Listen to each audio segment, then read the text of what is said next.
And that might just be something that the next generations will grab a hold of. Whether we get it in our generation, we don't know. We do see that we can extend life.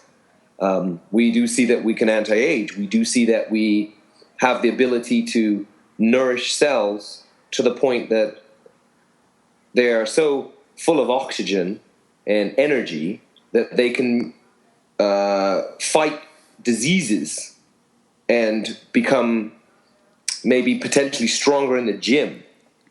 But how far does that rabbit hole go is what I'm interested in.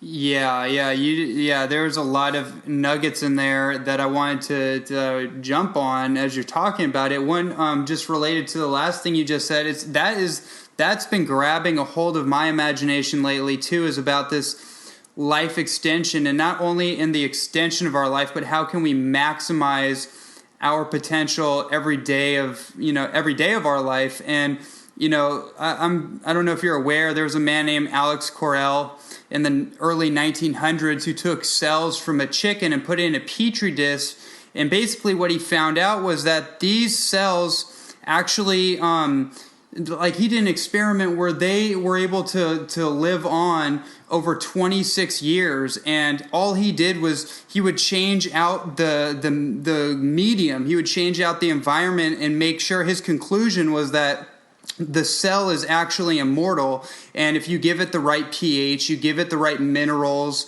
you give it the right environment that it needs, then actually the cells will continue to live on indefinitely.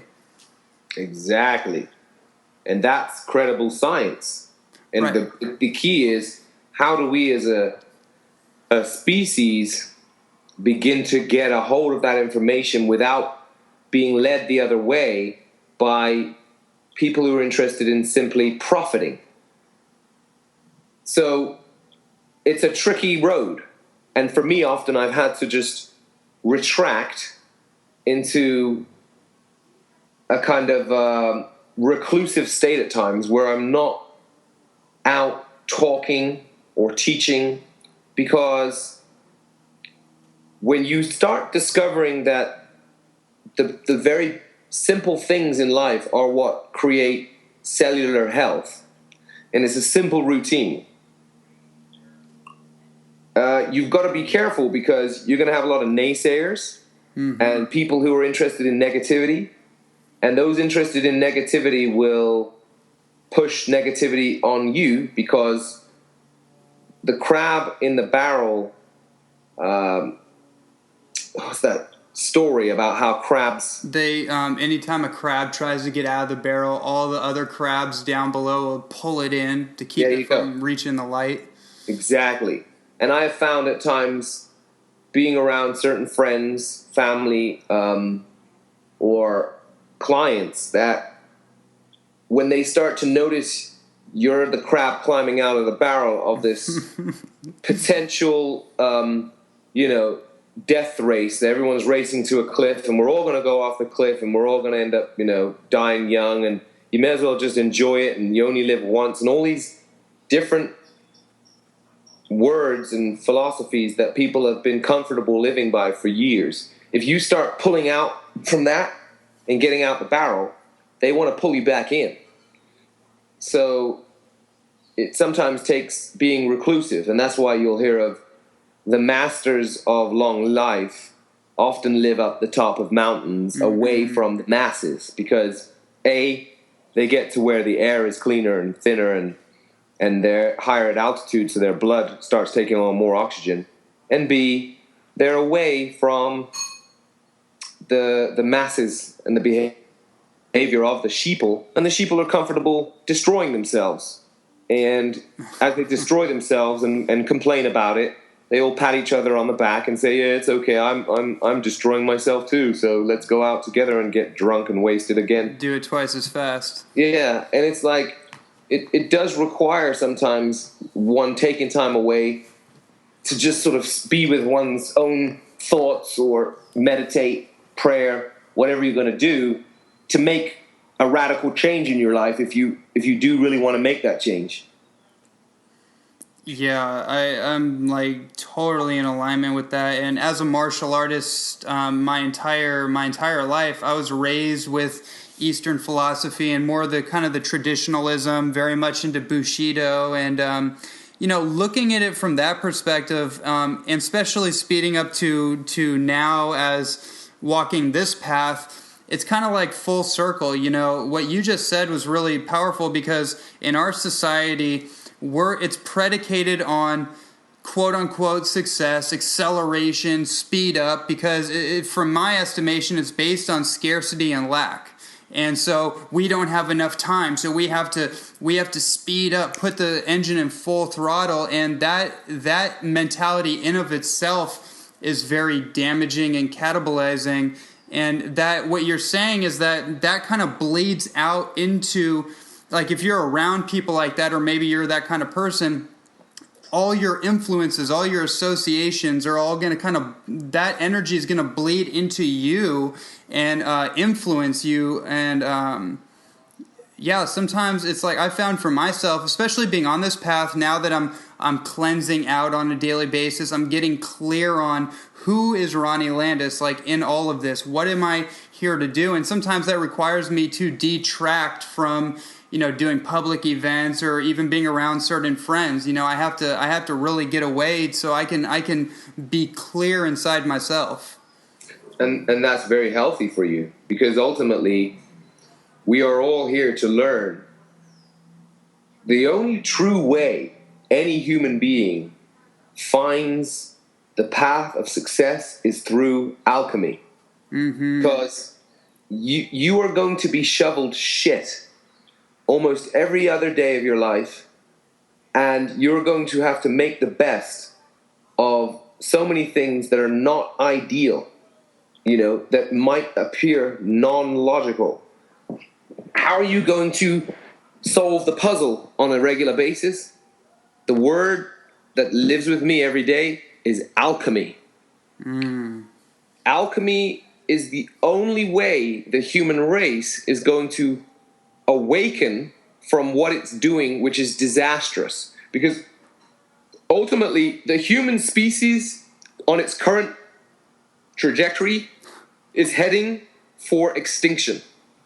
Yeah, that's the only logical end point. Yeah, that's what's going to happen if we continue to do what we're doing and no one really wakes up and takes the bull by its horns and changes directions. The entire species is heading for a place where it will either set off a dirty bomb or have war between countries that create a devastating nuclear bomb, or create so much disease and problems and financial problems that there is going to be a complete breakdown. And what will happen is when the species ends up becoming, pretty much wiped out or destroyed, Mother Earth will just, take a couple of 100,000 years to regrow its plantation, and a new species will come up. So if we as human beings really do value what we've been given, which is we're so lucky in comparison to other animals, that we actually get to explore consciousness from a multi-dimensional platform. We can look at ourselves and then listen to ourselves. Like, I'm talking to you, and right next to me is my own cynic saying, Marcus, what the fuck are you talking about? I mean, like, why don't you just chill out, mate, and just have a good time? Yeah. Why are you even caring about the entire human species? Do you really think you can do anything about it? Mm-hmm. And then to my right could be the other guy going, well, no, I don't think you should discourage Marcus from going down the pathway of seeking to be the best he can, because ultimately, whenever we admire the good in other human beings, we admire those human beings for, what they did choose to do that was for the greater good of mankind. And regardless as to whether we all get there or not, at least we tried. Now, yeah. the divine thing that we're blessed with as human beings is that all of those conscious voices live within us at all times. And we are different to a dog that just goes, well, I need food and I'm going to scratch my butt and I love you when you come in the door, and then I want to run to the park and take a dump. And the dog wants to repeat that behavior on a daily basis. And it's not going to sit around and have a contemplation of philosophy. Or, a dog's not going to sit around and think, I really want to improve life for other dogs over there. Mm-hmm. Most animals are not sitting around thinking about that. Although some animals are very compassionate to their own family members and protect each other, which is a wonderful reflection of the universe again.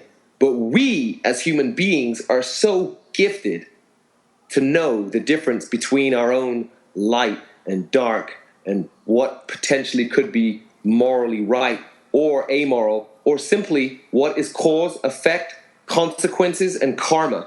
We are able to contemplate all these things. What a gift. We have been given the gift to literally start having conversations with God itself. I mean, if we don't figure it out so that we can start doing something better with our existence on planet Earth, well then, you know what? The human species deserves to be gone. Because it's literally like being given an amazing rocket ship like Iron Man, right? Mm-hmm. If you were given that and someone said, take care of this, be really good with it, don't abuse its power. Well, if you got in that ship, and let's make this an imaginary thing for you, Ronnie Landis, and you took off most nights, and instead of doing good with the suit, you kind of stopped off at a couple of houses, stole a few things, flew off, no one could do anything about it. You stopped down in a country where, you could basically capitalize, and you decided, well, I'm in Iron Man suit, so I'll just knock a few fools out here and there, shoot a few people, took off, no one could arrest you. I mean, imagine you were using the suit to rape and pillage. Well, that's a depiction of abuse of power. And people would never admire the Iron Man or whoever was in it for doing that. So when we get power, we have to do with the power that we've been granted that which is good. Otherwise, we are a pure villain. So the human species has to learn, as we get power, to do good with it.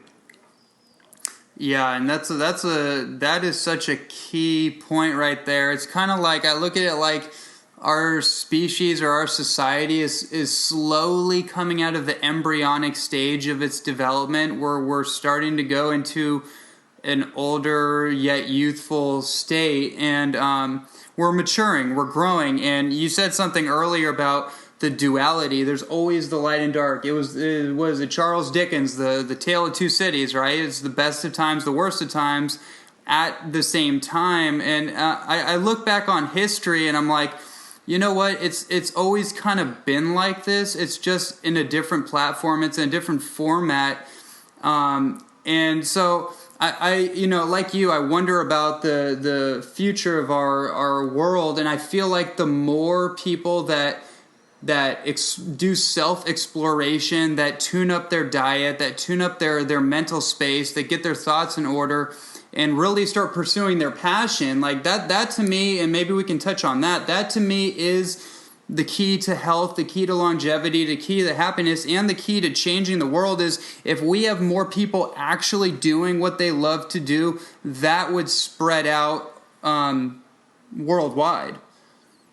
Oh, of course. One of the things that has been the theme in my household, with talks with Alyssa, who y'all can, look and seek out as my wife, Alyssa Patrick, is the concept of what it takes to be a superhero or a divine being. Because the funny thing is, she often asks me, how is it that you practice such a routine of meditation, prayer, food, training, being kind, and yet at the same time, you won't take any crap, because if somebody is rude or disrespectful, there's a side of you that will come out that looks like a silverback gorilla. And I'm like, well, ultimately I'm on the pathway towards heroic qualities. That's what, for me, inspires me, heroic and divine qualities. And if you look at any hero or divine beings or the depicted demigods of the Greek mythology, all of these beings had certain attributes that you'd think about, like bravery, discipline, integrity, nobility, positivity.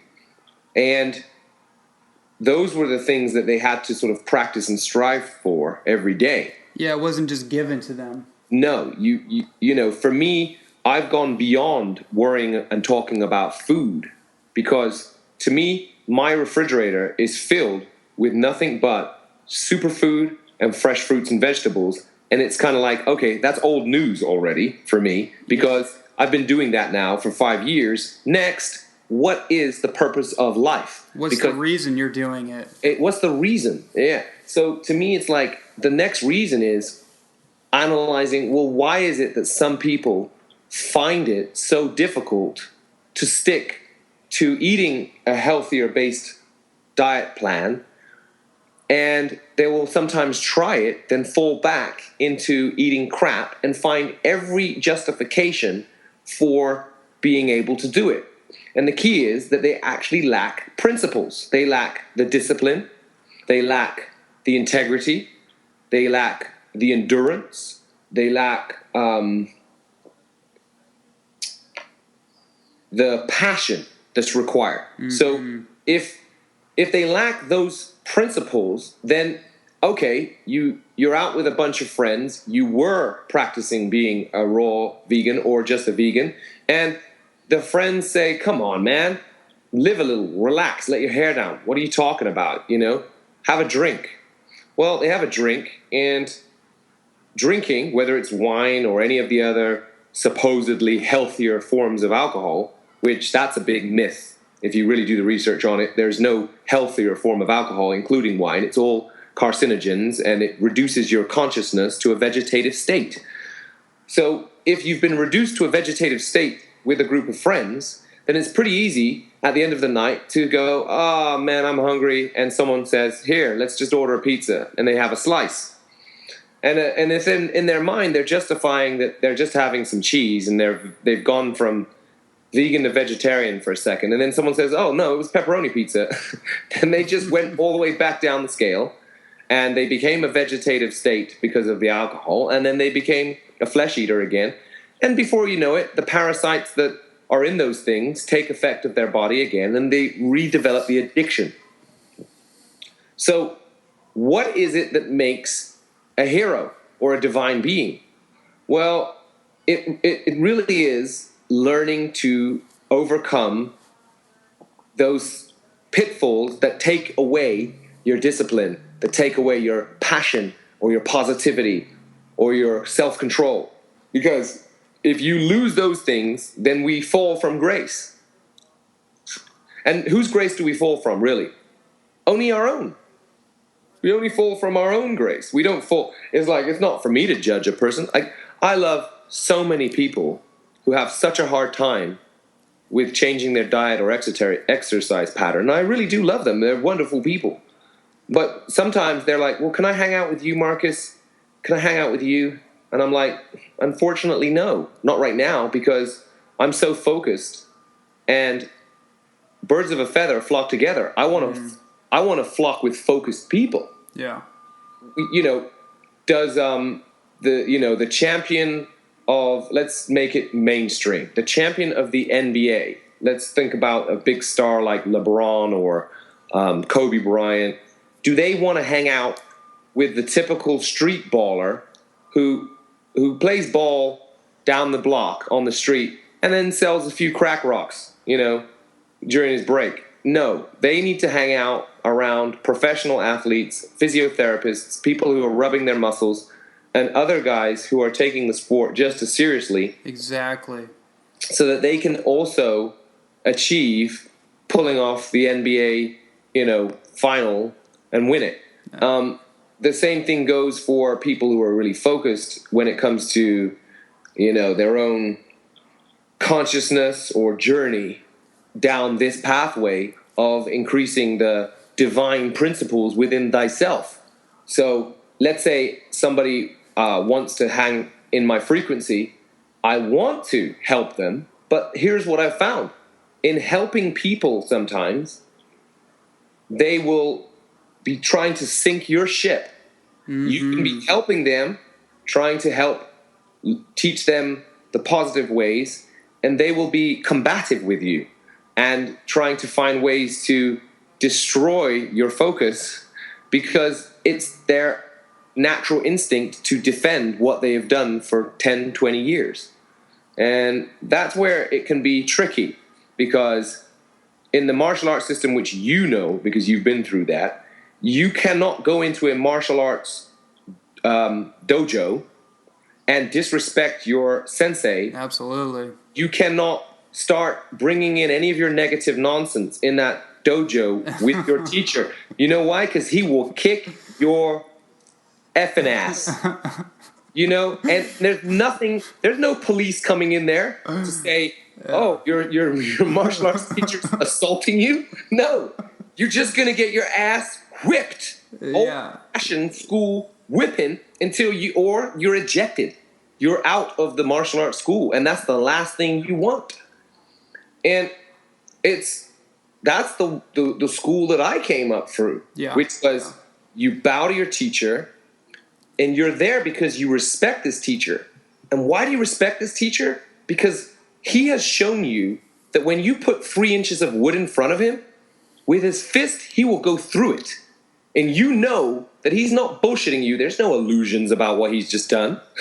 You know? I mean, when I grew up and my father could do that, I was like, holy crap. Like, how did he do that?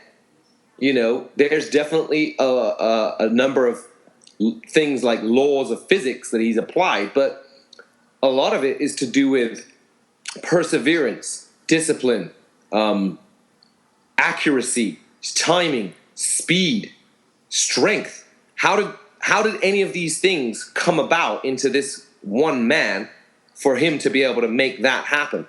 Well, I need to learn this. And in order to learn it, I'm going to have to be humble. And I better respect the dojo, and I better respect him.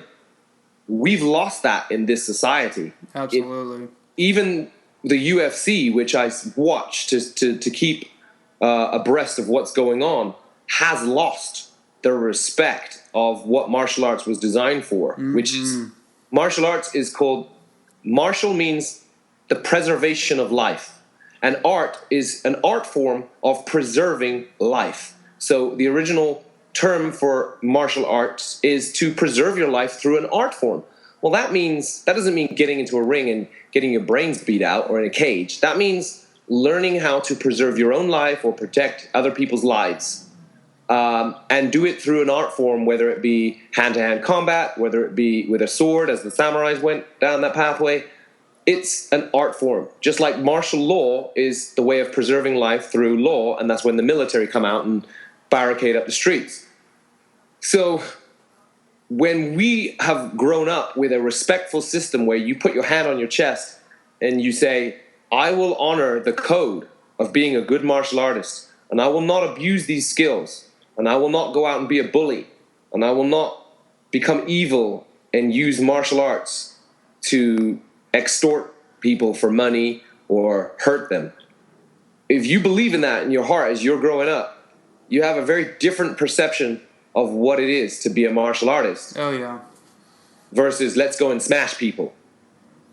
Yeah, that brings up a whole lot of memories, and I did grow up with that same thing. You know, I felt like growing up, just to touch on that real quick, I did feel very different from even other people that did martial arts, because I felt a sense of, the Bushido idea of what it was to have honor. I meditated on that for a long time, like what was honor? What did it mean in this world? Because everything around me was the absence of that. And that, that what you said there about respect, I think is the most important thing, whether it be our family structure, whether it be from person to person, our intimate relationships, anything in general demands respect. And You're so right. We have absolutely lost that. And you can see that too.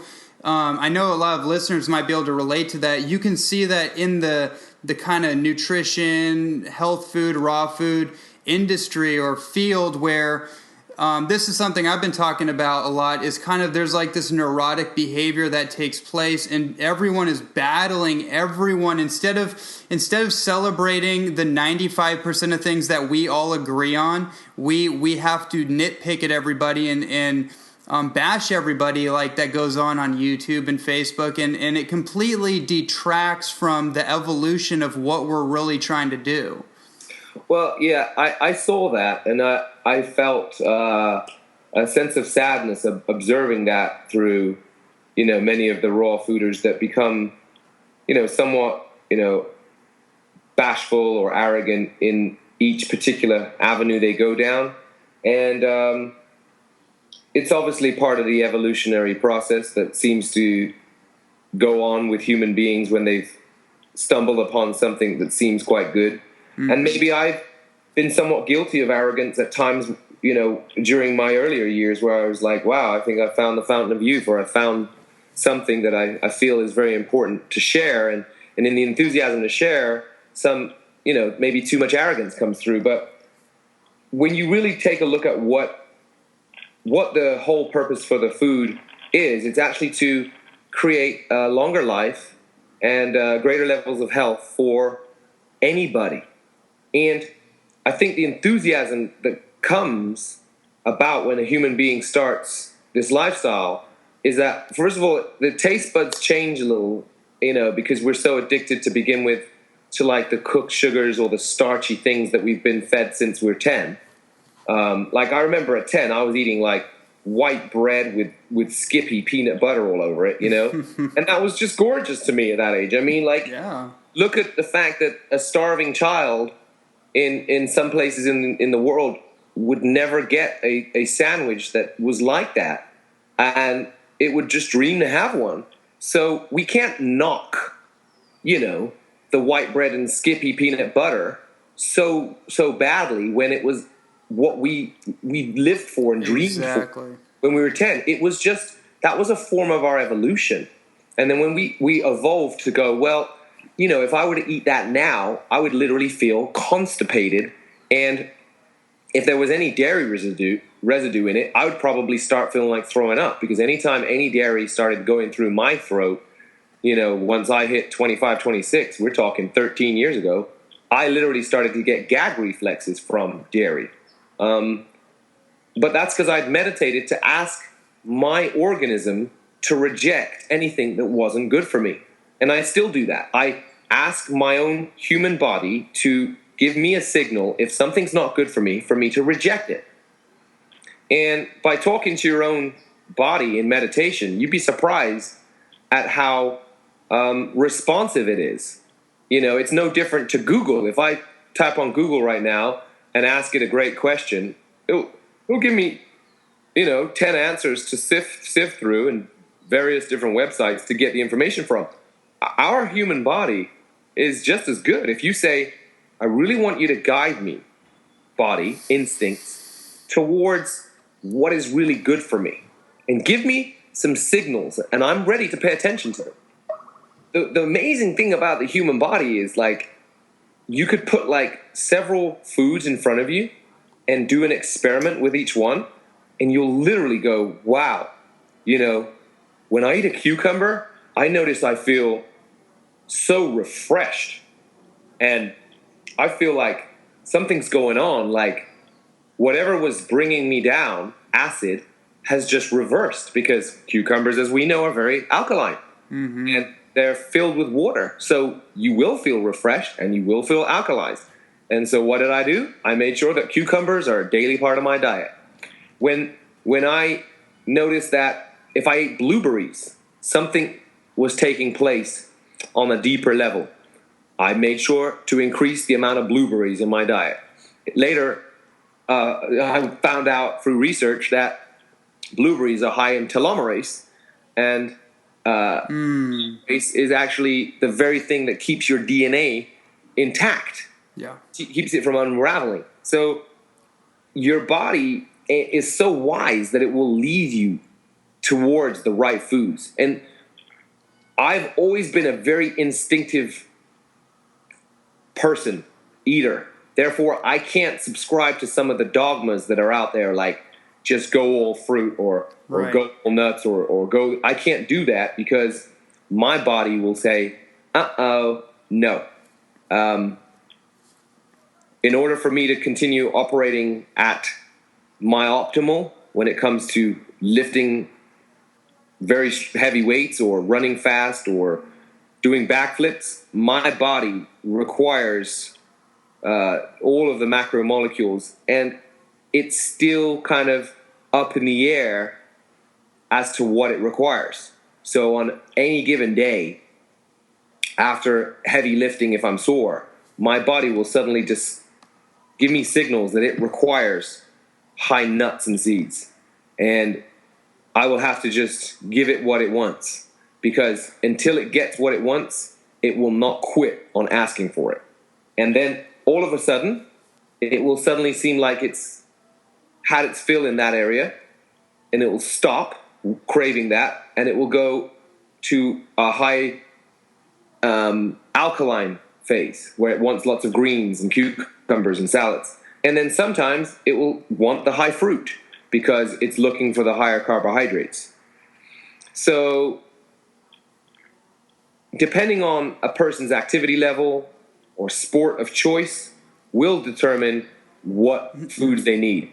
A person who's going to lift in a gym heavy every day and create sore muscle tissue is naturally going to require more nuts and seeds than a person who is an endurance athlete and doesn't necessarily break muscle tissue down, but has a very high output of calories and will require a lot of carbohydrates. So for those two people to say which one is right, which one is not right, both of them are right.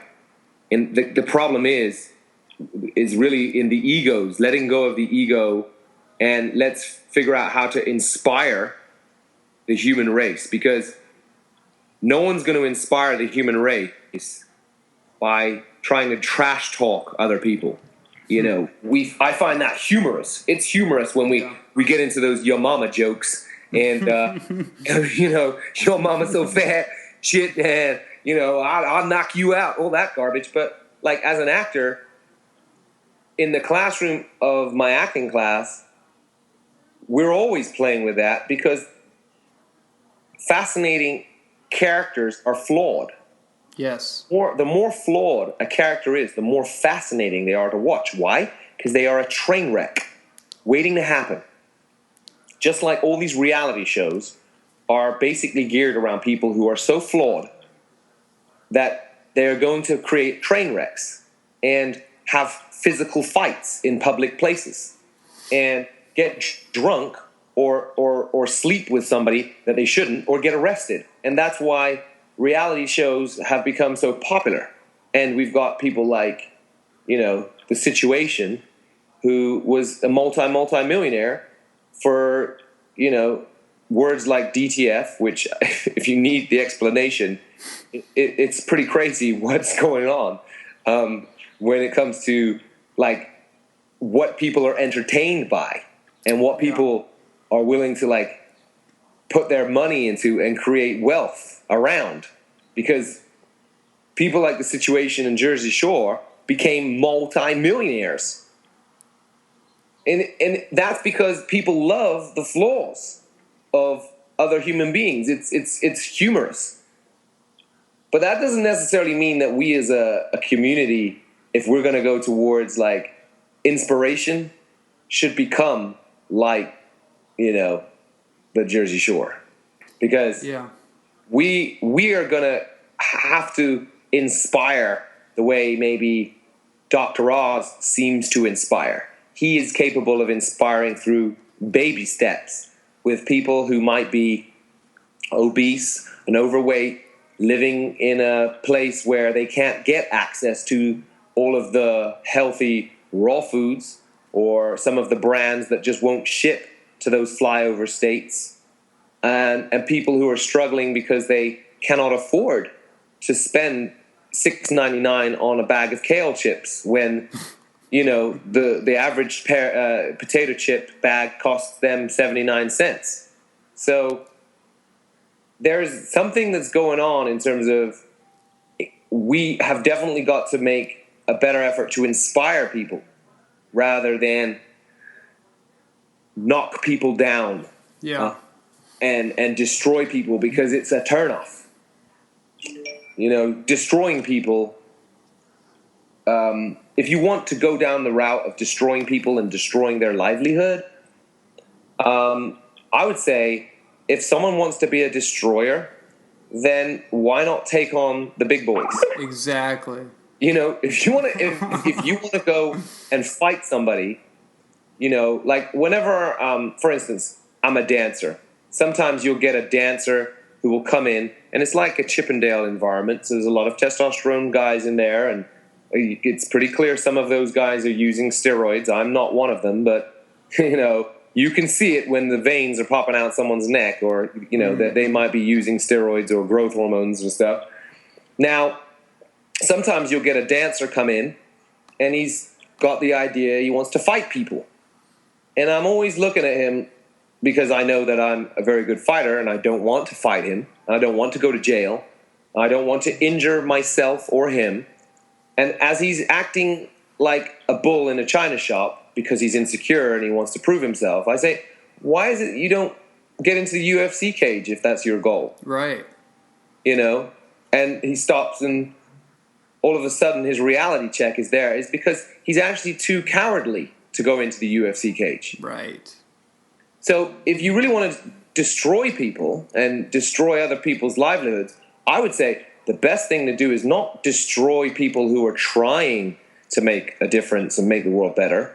I would say, why not go after people who clearly don't give a damn about other human beings and go after them, because ultimately you'll find the fight you're looking for, you know? Right. If you're always looking for a fight, you'll find it. You'll find it. And eventually, you see, a person who keeps picking fights like that eventually finds the fight that destroys them.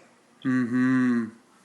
And so you got to be, I think it's important as conscious as my father raised me to say, you know what, son, you're winning all these championships. And I was British champion when I was 16. He said, I want you to remember something and always be humble about it. You might even become the world champion, because I beat a Kung Fu world champion when I was 17. He said, but be aware that there's always someone around the corner who's got your number, and they will know how to knock you out and take you out. It doesn't matter who you are. And we've seen this in athletics, where the human bar is always raised.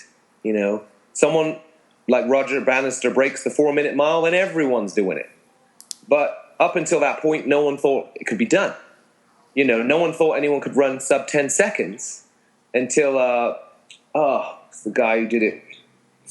Jim Hines runs 9.99, you know? And then everybody starts going under. And I think Carl Lewis was one of the first to break and go under 9.90, and he's in 9.8. Was that after he became vegan? Most of Carl Lewis's career was vegan, based upon juicing, and he wanted to keep his weight down because he wanted to be a light runner. So he got into juicing and an enlightenment with his master, and he did become vegan. Yeah, and it means he's one of my inspirations because of his veganism. Because I'm like, well, it's interesting. No one would have really looked at it back in the day.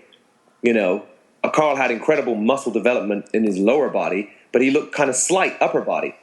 But that was because he didn't really, you know, go that heavy with his upper body and didn't have that type of genetics. But yeah, he was a vegan for so many years and the fastest man in the world for so many years. Mm-hmm. And it just gives you proof that it's possible. Right, and I think that is the kind of the thing, is that when people are given examples, at least for those people that identify with that little nudge or that HOPE, it just gives them something to aim for. And I think that what you're speaking about is really the bottom line, is that we're just here to be the best version of ourselves as best as we can. We don't have to live up or try to emulate other people, but it's good to have reference points for something to shoot for. Yeah. Yeah. So I'm hoping that I can be a reference point for people who are interested in being physically strong and physically fast, and then at the same time maintaining a vegan or raw vegan diet if that's what they wish. But what's more important to me is the consciousness that comes about from having a lifestyle where you don't ingest the death of other creatures. The things that I've learned on this journey from not ingesting the death of other creatures is you will begin to notice how badly other human beings smell. And I'm talking about the odor, literally, that exists in human beings that eat dead creatures. And, it's quite a weird subject to touch on because most people are just, insensitive to it. But when you heighten your senses and clear out your system, and you go around individuals who are quite happy to consume it, you really do begin to notice that the poor health that they're suffering with, or the lack of energy, is basically because this human body is clogged up with dead carcass and cholesterol. So if you block up a body with cholesterol and dead carcass, or, even just cholesterol out of an egg, which is pretty smelly, by itself. Or if you take fish, and I was explaining to someone the other day, and let's imagine we mash fish up into fish paste, which is what your teeth do to the fish. They turn it into fish paste. And then you swallow the fish paste, and then your stomach breaks it down further, and it becomes a fishy substance that's now colloidal and crosses over into your bloodstream, and it travels around your bloodstream, and then it deposits into your cells, and it becomes your skin, and it becomes your organs. Are you not aware that you might have the odor of the fish? And the reality is, people, especially females who eat a lot of fish thinking it's healthy, have the odor of the fish. And the odor of the fish is actually a bacteria that multiplies the minute the fish leaves the ocean. Because the fish in the ocean, if you smelled it in the ocean, or you picked it right up from the ocean, if you pick a fresh fish up right from the ocean, it's still alive, you'll smell next to it, and it won't smell that much. You'll be like, oh, okay, it's the fish's sweat, maybe, or the fish's scale or slime, but it doesn't have a very strong odor when it's fresh. Once it's taken from, where it's been fish farmed, and it's laid to die, and it struggles and suffers and suffocates, or it bleeds out red blood, as people don't realize fish bleed red blood, and then it goes to where it's going to be chopped up, and it sits on the shelf until someone buys it, and it comes in the refrigerator and sits. By the time it gets from its organic environment to the plate and into someone's body, the bacteria has multiplied so many times that it's basically a stink bomb. And when they eat that stink bomb, what are they expecting? Not to become a stink bomb themselves? I mean, ultimately, if I suddenly switched it up and said, okay, well, why don't we try rats? People would say, oh, now you've gone too far. That's disgusting. Right. I'm like, really? Well, you guys are eating like bottom feeders on the ocean. Like, you think lobsters are really gourmet, but those type of bottom feeders eat the shit that falls down and floats on the surface from other fishes. If a shark eats some, let's say a shark eats some tuna, and it takes a quick dump, the dump goes down onto the floor of the ocean bed, and along come the shrimp and the lobster, and then they eat that up, and everyone thinks that they're having a gourmet meal, but they're really eating a cockroach. Are they not aware that they might stink or take on the consciousness of that? Well, that's the key. People have to wake up and realize that what we do is interwoven. So our consciousness is totally interwoven with our actions, our thoughts, our words, our foods. And the more you get really clear on what you want to do and be, like anyone who wants to be heroic, or anyone who admires a heroic nature, or wants to strive towards being a better divine being, is going to have to learn to, discipline themselves to go towards more noble living. Otherwise, they're just living a hypocrisy. And that's the key with this whole journey for me. I want to find a way to live as noble as I can. Even when I'm a dancer, I feel like it's a way I make money without having to be a huckster or sell people products that I don't think they need. And people seem to just, when dancers make money because we're paid a salary, but people also shove tips in our pants, but people give it willingly.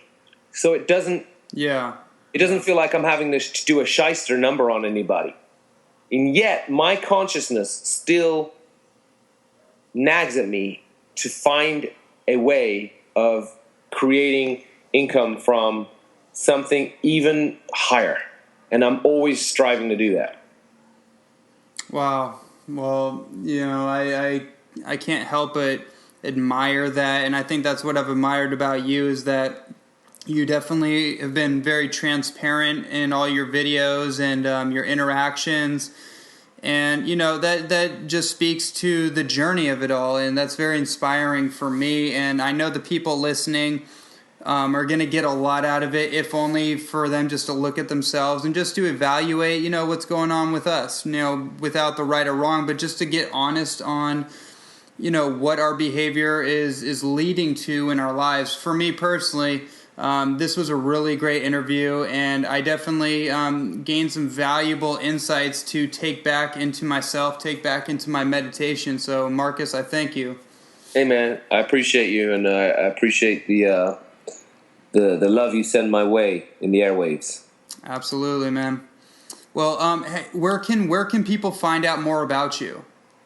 I have a website called officialmarcuspatrick.com, and that's really there more so for my acting business, because although, yes, I am, a raw foodist and a vegan, and I do believe that is the most optimal way a human can live, I became pretty bored of having to speak about food every day or try to make a living from, preaching people what to eat. Mm-hmm.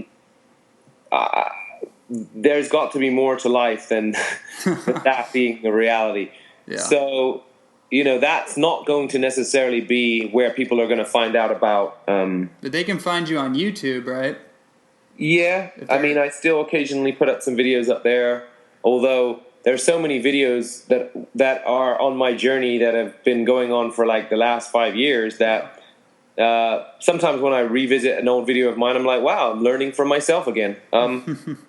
But, the ultimate thing I feel that's really important for people to get is that no one really knows anything for sure. Right.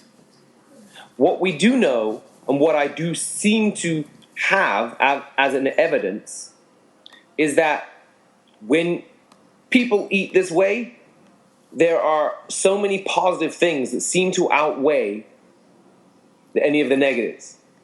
So it's like a good idea to give it a shot. That's pretty much what you can like pass that on to people, like, yeah.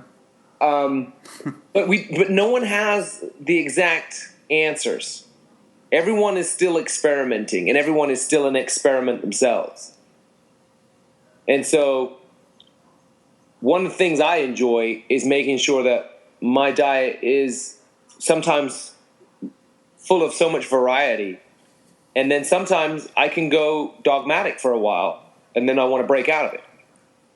But I make sure to get a multivitamin and mineral, which is from Garden of Life.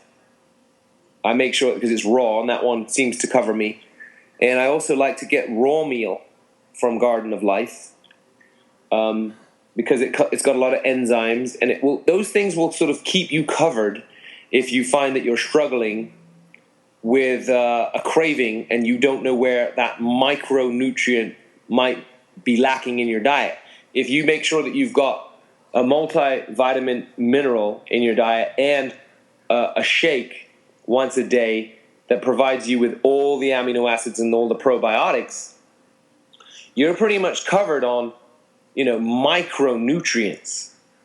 And so what your body will crave on a day-to-day basis after that, whether it be, you might need fats to create a greater level of hormone in your body, because testosterone and growth hormone are created via the usage of fats, whether it be oils or nuts or seeds. So you may have that craving if you're doing a lot of heavy lifting the way I do, or sprinting. If you are in need of higher carbohydrates, then you will need, the 30 banana a day type of focus for a while to increase your muscle glycogen. If you're doing a lot of academic work and your brain and your heart and lungs are just motoring away burning calories, then you need carbohydrates. And proteins will take care of themselves through the greens and the nuts and the seeds. Mm-hmm. People don't realize how high melons are in protein. So melons have quite a lot of protein. So giving oneself a lot of variety, and I also believe in having some chocolate almost every day. Yeah. Whether it's organic dark or I don't always go for a cacao powder. Sometimes I just go and find an organic dark dairy-free chocolate that you read the label and you find that all the ingredients are wholesome and the sugar is in the raw. You will suddenly notice that what that gives to your system is an endorphin kick that makes you feel like, wow, it's just as important to nurture the inner child, the little boy in you, the smiles, because I have lived for about 3 months on nothing but greens and grapefruit in Hawaii. So the lowest sugar diet and tons of greens coming out of the earth. And what I found that was really missing, although I felt tremendous strength like a horse, was that there has to be a joy for living. You see, without a joy for living in the spirit, without that little bit of chocolate that makes you feel like a little child and happy, if you don't ingest or inject some of that into your life, why are you alive? Right. And some of the people who seem like they get on the raw food kick and get crazy and get angry and get nasty are sending a message out that that this is a very painful process to do, because clearly if you're in such anguish that you want to be a nasty person, then there's something wrong spiritually. Right, it's a spirit. There's some kind of spiritual void. Yeah, there's some kind of void. There's some kind of conflict within them, and they're using that diet to fill the void when the diet is just an access point for extended spirituality. They're not doing the personal work. Exactly. Yeah. Let me take your viewers or your listeners on one last little tour. Absolutely. When you're raised as a martial artist and you understand the term of martial arts means to preserve life, and you start looking at history, philosophy, greatness, current society, current politics, current world affairs, and you ask yourself, okay, what is the purpose for living? And then you take a look at what people do who want to be completely of the ego and dominate other human beings, whether it to be stronger, to be more violent, to be a bully.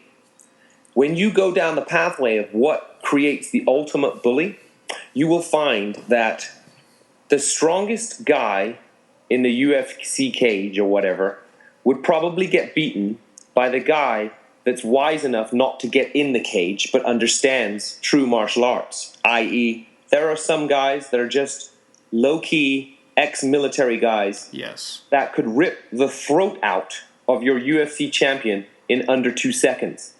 And the reason why they will not get in the cage is because they're not interested in money so much so that they will go and smash each other to pieces, because their spirituality is such that they know they can, so why are they going to do it? Right, there's nothing to strive for. Nothing to strive for. Making millions isn't necessarily where it's at. Dominating another man and destroying his brain and kicking his legs and knees in isn't where it's at. Now, who is stronger than that military guy? Okay. The next person who's stronger than him is the guy who knows how to use the gun. Because no matter how fast that guy is good at ripping a throat out, the gun guy will shoot that guy before he can rip his throat out with his military moves. The next person up the line from him is the sniper that will blow your brains out from 500 feet away without you even knowing it. The next person up that particular pathway is the person who makes the phone call, who sits in a business suit behind a desk and smiles at you and says, "Have you done it yet?" Right? So ultimate evil comes from a smile, a suit, and completely, blood-free hands. But you can pretty much ask an entire village to be wiped out. Now, that's where you see evil, tracks back to. Yeah. So when you want to go towards goodness, you realize that it doesn't matter how tough you are, because there's someone tougher, or there's someone who can make a phone call and have your brains blown out and still be smiling, giving an interview on television. So if you want to go towards goodness, all you can really go towards is be inspiring. To be inspiring and to inspire yourself. Because if I could never inspire anybody but myself, at least I tried to inspire myself, didn't I? Mm-hmm. Some people might go, "That guy's a tosser. He's an idiot. He's into himself and raw food, and what is he doing? Into muscles and training, and he's an idiot." Those people, those voices are out there in the world, because to them they would rather buy a $50 Gucci T-shirt and run around and get drunk and sniff some coke and have sex. It's a fun life to them to go to Vegas and live wild. And my life might seem ridiculous, boring, and completely on one in their own, in their consciousness. We are on some trip that makes us some freak, because we're interested in health and consciousness and depth.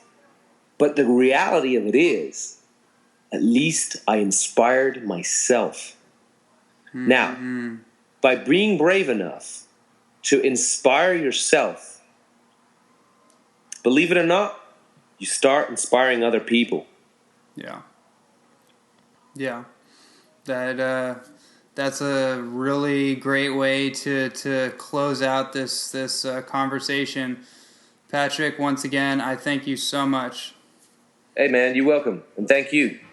Yeah, everyone, check out Marcus Patrick. I encourage you to go on YouTube, check out a lot of his videos. I know you guys will get a lot out of it. And until next time, this is Ronnie Landis with another edition of the Expanded Health and Human Potential Radio Show.